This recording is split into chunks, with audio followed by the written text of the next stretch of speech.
Hello friends, வாங்க எங்கள் வீட்டில் மதியம் என்ன சாப்பாடுன்னு பார்க்கலாம்.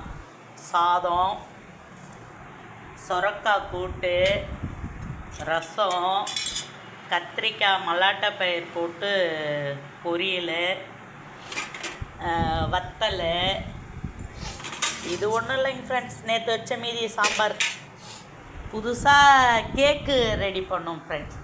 கேரட்டும் வாழைப்பழமும் வச்சு கேக்கு ரெடி பண்ணியிருக்கிறோம். இது 2வது முறையாக ரெடி பண்ணியிருக்கிறோம். நல்லா தான் இருக்குது. 6 வெட்ட போகிறோம். இந்த பையன் என்ன பண்ணாமல் பாருங்க, எங்கள் வீட்டு பட்டுப்புள்ள ரொம்ப பொசசிவ்னஸாக இருக்கிறான் ஃப்ரெண்ட்ஸ்.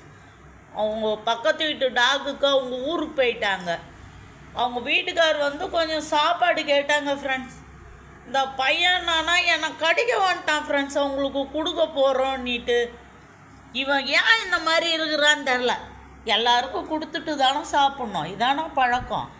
இவன் மட்டும் அந்த மாதிரி கிடையவே கிடையாது. படுத்துங்கிறான் பார், திருட்டு பையன். அப்படிலாம் இருக்கக்கூடாது என் தங்கம். எல்லாருக்கும் கொடுக்கணும்டி சாமி. எங்களுடைய அன்றாட வேலை மாவரைச்சி ரெடி பண்ணி வச்சுருக்குறோம். இன்றைக்கி பொங்கலுக்கு பசங்களுக்கெல்லாம் ட்ரெஸ் எடுக்க போகலான்னு கிளம்புறோம்.